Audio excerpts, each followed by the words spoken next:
தமிழக வெற்றிக் கழகம் வந்து 2வது வருஷத்தை இப்போ கொண்டாடி இருக்காங்க. இந்த 2வது வருஷ துவக்கத்தை வச்சு அவங்களுடைய வழி எப்படி இருக்கும்? அவங்களுடைய எதிர்கால இலக்கு எப்படி இருக்கும்? அவங்க இப்போ தான் கட்சி ஆரம்பிச்சிருக்காங்க. அவங்க கட்சி செயல்பாடுகள் ரொம்ப ஸ்லோவாக தான் போயிட்டுருக்கு. ஃப்யூச்சரில் அவங்க எந்த அளவுக்கு ஃபாஸ்ட்டாக பண்ணுறாங்க, எந்த அளவுக்கு ப்ரெஸ்ஸை மீட் பண்ணுறாங்க, என்ன பண்ணுறாங்க. நான் அஸ்ட்ராலஜி பேஸ் பண்ணி தான் கேட்குறேன். அஸ்ட்ராலஜி பேஸ் பண்ணி நான் ஏற்கனவே சொல்லிட்டேனே, விஜயோட ஹாரோஸ்கோப் வந்து பவர்ஃபுல் ஹாரோஸ்கோப். வெதர் அவர் பாலிடிக்ஸில் இருக்காரோ சினிமாவில் இருக்காரோ, அவர் வந்து நல்ல ஷைன் ஆவார். ஆமாம், நல்ல ஷைன் ஆவார். பட் அவரோட செயல்பாடுகள் எப்படி இருக்குன்றதை பொறுத்து தான் நான் வந்து பாலிடிக்ஸில் சொல்ல முடியும். சினிமாவில் அவர் இப்போ திரும்ப போய் நடித்தாலும் அடுத்த 15 வருஷத்துக்கு அவர் தான் சூப்பர் ஸ்டார், அதில் டவுட்டே கிடையாது. அந்த மாதிரி பவர்ஃபுல் ஹாரோஸ்கோப். பாலிடிக்ஸை பொறுத்த வரைக்கும் அவருடைய செயல்பாடுகள் தான் அது முக்கியம்.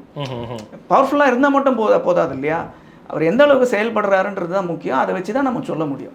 இப்போ தான் ஆரம்பிச்சிருக்காங்க, நம்ம அதுக்குள்ளேயும் நம்ம எதிர்பார்க்க முடியாது. அவர் ஃபர்தர் ஃப்யூச்சரில் அவர் என்னென்னலாம் பண்ணுறாரு. ஏன்னா ஒரு தடவை பரந்தூருக்கு போயிட்டு வந்தார், அதுக்கப்புறம் அவர் வேங்கை வயலுக்கு போக விடலை. அதுக்கப்புறம் என்னென்னலாம் பண்ண போகிறாரு, எந்த அளவுக்கு அவர் பவர்ஃபுல்லாக மூவ் பண்ணுறாரு அப்படிங்கிறத பொறுத்து தான் சொல்ல முடியும்.